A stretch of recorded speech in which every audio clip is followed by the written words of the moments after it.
भारताचा इतिहास प्रकरण दुसरं. याच्यामध्ये आपण प्रमुख राजकर्ते या प्रकरणामध्ये पहिलं जे आहे ते सुलतान अल्लाउद्दीन खिलजी यांच्या कारकिर्दीचा आढावा घेत आहोत. हे बघत असताना सुलतान अल्लाउद्दीन खिलजीचं राज्यारोहण आपण बघितलेलं आहे. त्यानं देवगिरीवरती काढलेली मोहीम बघितलेली आहे. त्याचबरोबर त्याचे राजपद विषयक त्याचे जे विचार आहेत हे विचार आपण बघितलेले आहेत. यानंतर सुलतान अल्लाउद्दीन खिलजीला सुरुवातीच्या कालखंडामध्ये ज्या उठावांना किंवा बंडांना तोंड द्यावं लागलं त्या बंडांचाही आपण आढावा घेतलेला आहे. यानंतर आपण अल्लाउद्दीन खिलजीचं अंतर्गत धोरण व त्यानं केलेल्या सुधारणा या घटकाचाही आढावा घेतलेला आहे. यामध्ये आपण इनाम, जमिनी आणि पैसा लोकांच्याकडून काढून घेण्याचा प्रयत्न सुलतान अल्लाउद्दीन खिलजीनं केला. दुसरं, त्यानं गुप्तहेर, कार्यक्षम गुप्तहेर यंत्रणा निर्माण करण्याचा प्रयत्न केला. तिसरं, मद्यपान आणि जुगारावरती बंदी घालण्याचा प्रयत्न केला. चौथं, सरदार आणि उमरावांच्या भेटीगाठी याच्यावरती त्यानं प्रतिबंध घातला. त्याचबरोबर तुर्की सरदारांच्या व्यक्ती स्वातंत्र्यावरती त्यानं गदा आणली आणि आर्थिक शोषण आणि मालमत्तेचं अपहरण करण्याचा प्रयत्न केला. हिंदूंच्या विरोधामध्ये कडक कायदे करण्याचा प्रयत्न केला आणि हे करत असतानाच कार्यक्षम प्रशासकीय यंत्रणा निर्माण करण्याचा प्रयत्न केला.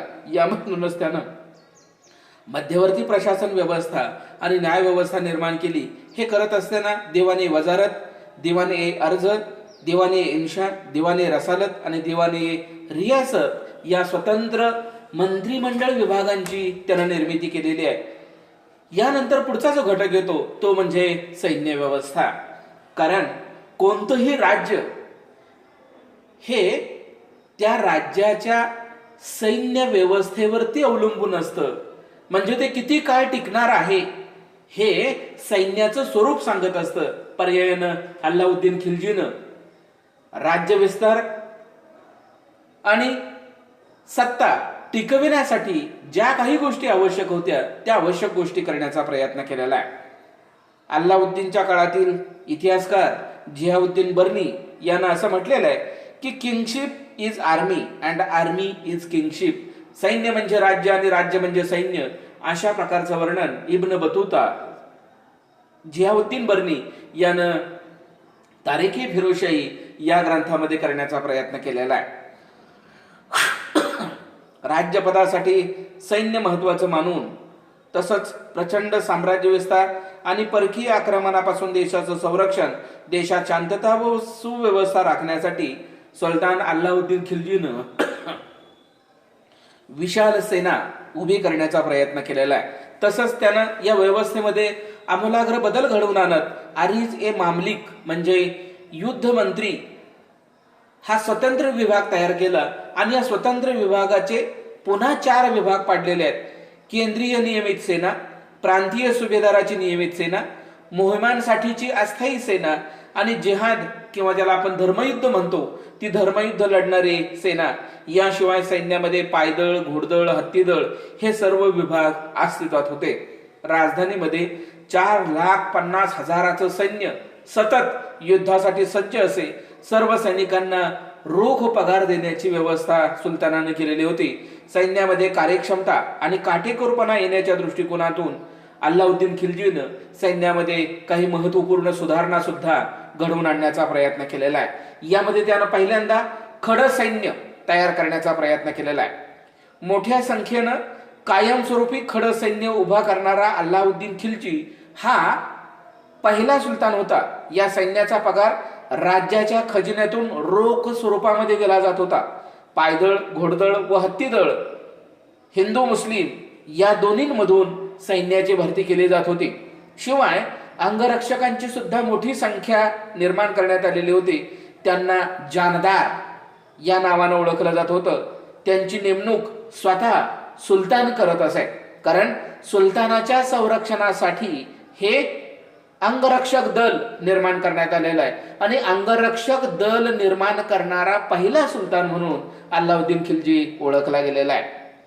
यानंतर त्यानं तुर्क पद्धतीची सैन्याची उभारणी करण्याचा प्रयत्न केलेला आहे. अल्लाउद्दीन हा दिल्लीचा पहिला सुलतान होता की ज्यानं तुर्की पद्धतीनुसार सैन्याची उभारणी करण्याचा प्रयत्न केलेला आहे. घोडदळामध्ये त्यानं श्रेणी पद्धत निर्माण करण्याचा प्रयत्न केलेला आहे.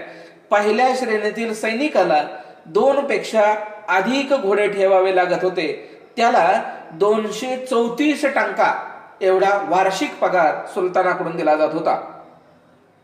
द्वितीय श्रेणीतील सैनिकाला 2 घोडे ठेवण्याच्या मोबदल्यामध्ये 156 टंका वार्षिक वेतन दिलं जात होतं आणि तृतीय सैनिकाला 1 घोडा ठेवल्याच्या मोबदल्यामध्ये 78 टंका एवढा वार्षिक पगार दिला जात होता.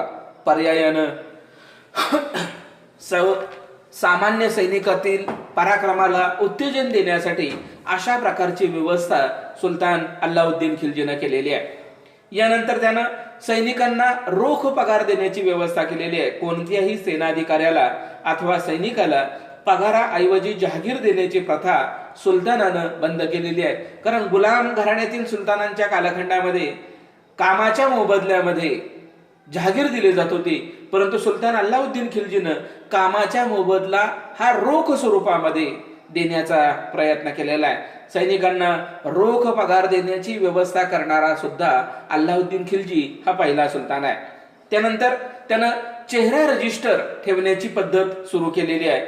अल्लाउद्दीननं सैनिकांची मोजदाद ठेवण्याकरता आणि सैन्यामधील खोटारडेपणा व लवाडी उघडकीस आणण्यासाठी आणि भ्रष्टाचार होऊ नये म्हणून चेहरा रजिस्टर ठेवण्याची पद्धत अंमलात आणलेली आहे. सरकार दप्तरी सैनिकाचं नाव, रंग, चेहरा तसेच शरीरावरील विशिष्ट खणाखुणा यांची लेखी माहिती नोंद वहीमध्ये नोंदवली जात होती. यामुळे कोणताही सैनिक युद्ध काळात गैरहजर राहू शकत नव्हता. हा या चेहरा रजिस्टरचा सुलतान अल्लाउद्दीन खिल्जीच्या राजवटीला झालेला मोठा फायदा होता. त्यानंतर घोड्यांना डाग देण्याची पद्धत त्यांना अस्तित्वात आणलेली आहे.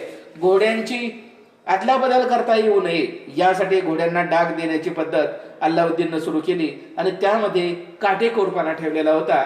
घोड्याला डाग देत असताना एका बाजूला सुलतानाचं प्रतीक असणारं चिन्ह या घोड्याच्या उजव्या मांडीवरती उमटवलं जात होतं, तर सरदाराचा उल्लेख असणारं चिन्ह हे त्याच्या डाव्या मांडीवरती उमटवलं जात होतं. आणि अशा पद्धतीनं सैन्यामधला जो भ्रष्टाचार आहे किंवा घोडदळामधला जो भ्रष्टाचार आहे हा भ्रष्टाचार डाग देण्याच्या पद्धतीनुसार अल्लाउद्दीन खिल्जीनं बंद करण्याचा प्रयत्न केलेला आहे. याबरोबरच त्यानं सैनिकांच्या मध्ये कार्यक्षमता निर्माण करण्यासाठी अनेक उपाययोजना केलेल्या आहेत. सैन्यात जास्तीत जास्त कार्यक्षमता येण्यासाठी घोडे, शस्त्रास्त्र आणि सैन्याची पाहणी स्वतः करत असे.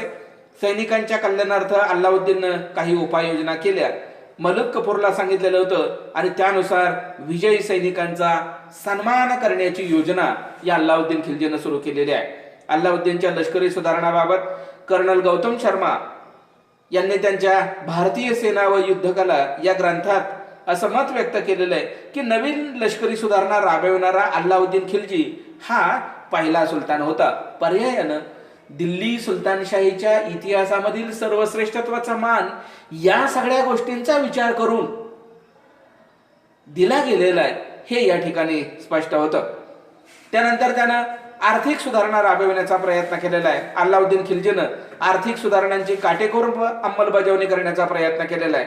जमीनदारी पद्धत बंद करून श्रीमंतांच्या जहागिरी व मालमत्ता जप्त केलेल्या आहेत.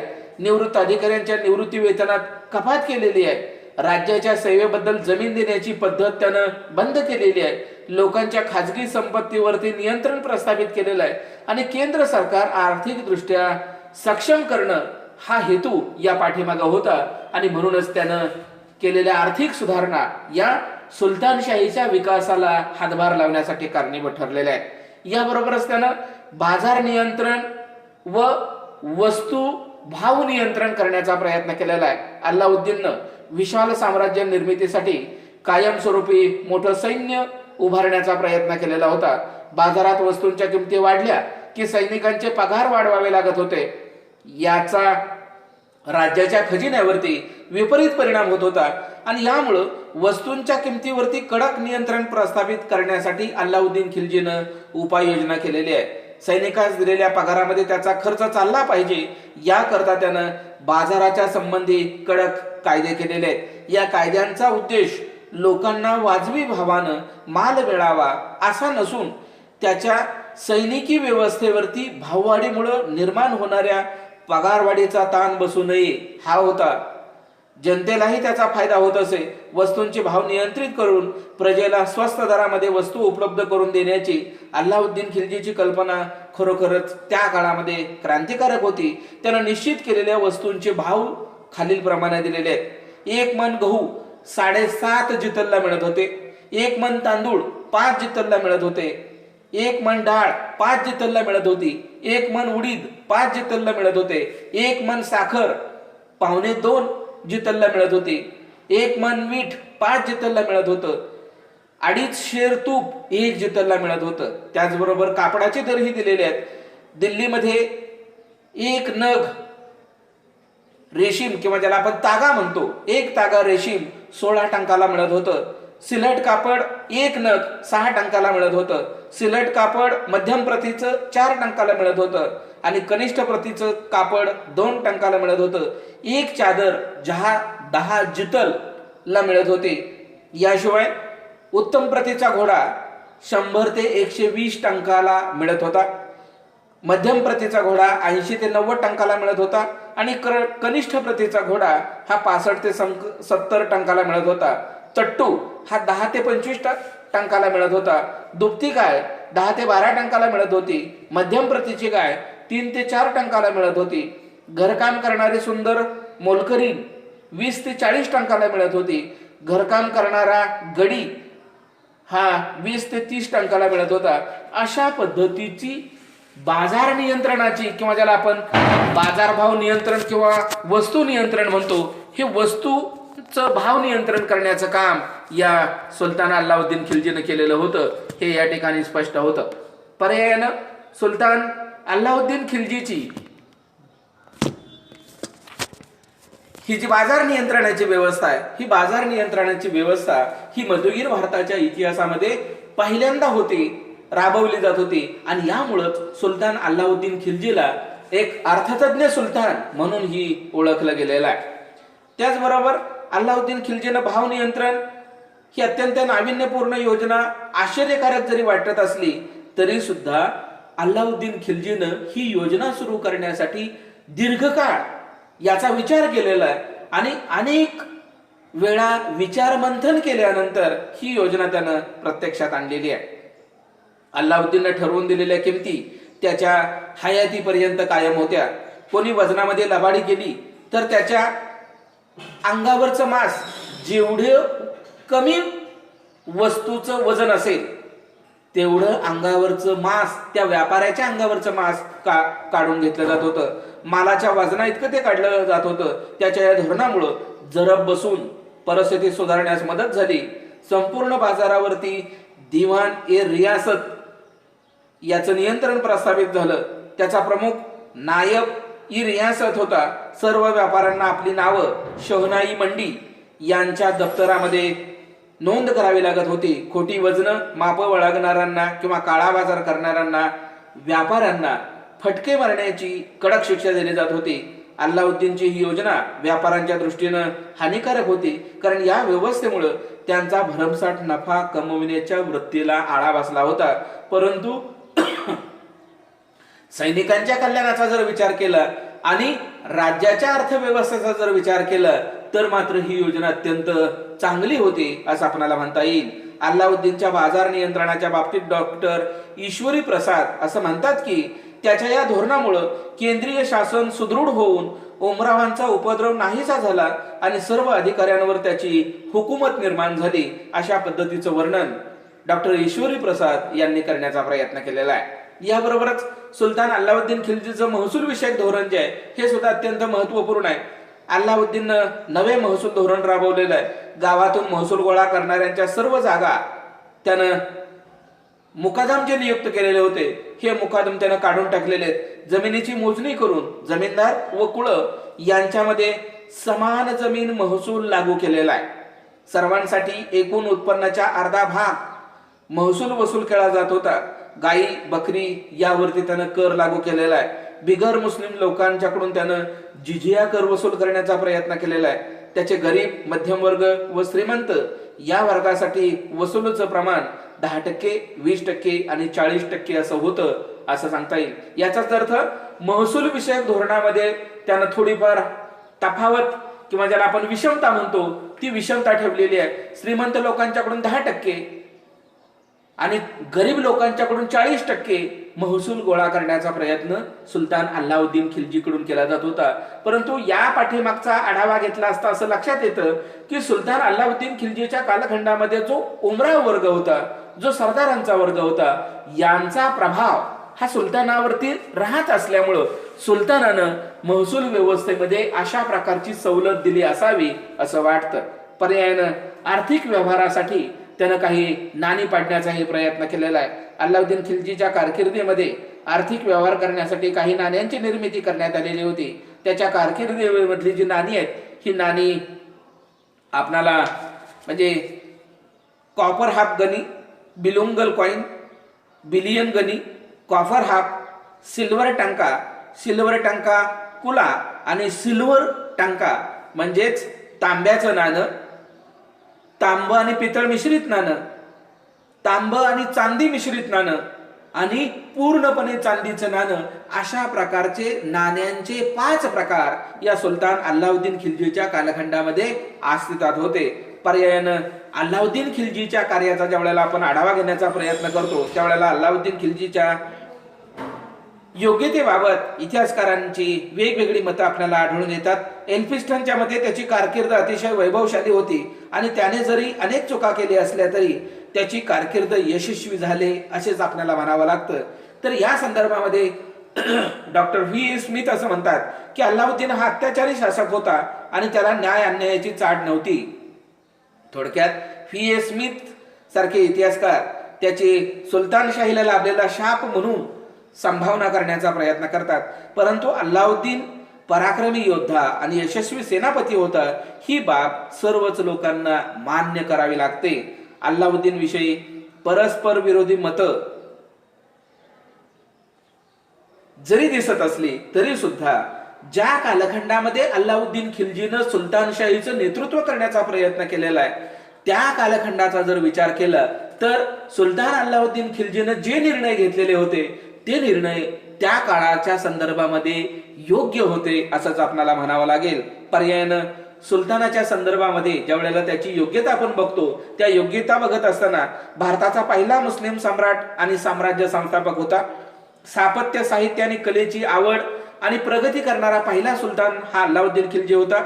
साम्राज्यामध्ये भरीव सुधारणा आणि शांतता सुव्यवस्था निर्माण करणारा अल्लाउद्दीन खिलजीच होता. उलेमांचं वर्चस्व, धर्म आणि राजकारणाची फारकत करणारा पहिला सुलतान अल्लाउद्दीन खिलजी होता आणि सुलतानशाहीच्या इतिहासातील सर्वश्रेष्ठ सुलतानही अल्लाउद्दीन खिलजी होता. अशा पद्धतीनं सुलतान अल्लाउद्दीन खिलजीच्या कारकिर्दीचा आपणाला आढावा घेता येतो. एकंदरीत दिल्ली सुलतानशाहीचा कालखंड जर आपण बघितला 1206 ते 1526 या कालखंडाचा विचार करता अल्लाउद्दीन खिलजीचा सुरुवातीचा कालखंड आणि या सुरुवातीच्या कालखंडातील सुलतानांनी केलेल्या राज्यकारभाराचा ज्या वेळेला आपण आढावा घेण्याचा प्रयत्न करतो त्यावेळेला सुलतान अल्लाउद्दीन खिलजी हा इतर सुलतानांच्या पेक्षा सरस ठरतो हे आपल्याला मान्य केलं पाहिजे. आणि म्हणूनच दिल्ली सुलतानशाहीच्या इतिहासातील सर्वश्रेष्ठ सुलतान पदाचा जो मान आहे हा मान अल्लाउद्दीन खिलजीला दिला गेला आहे हे आपल्यालाही मान्य करावं लागतं. धन्यवाद.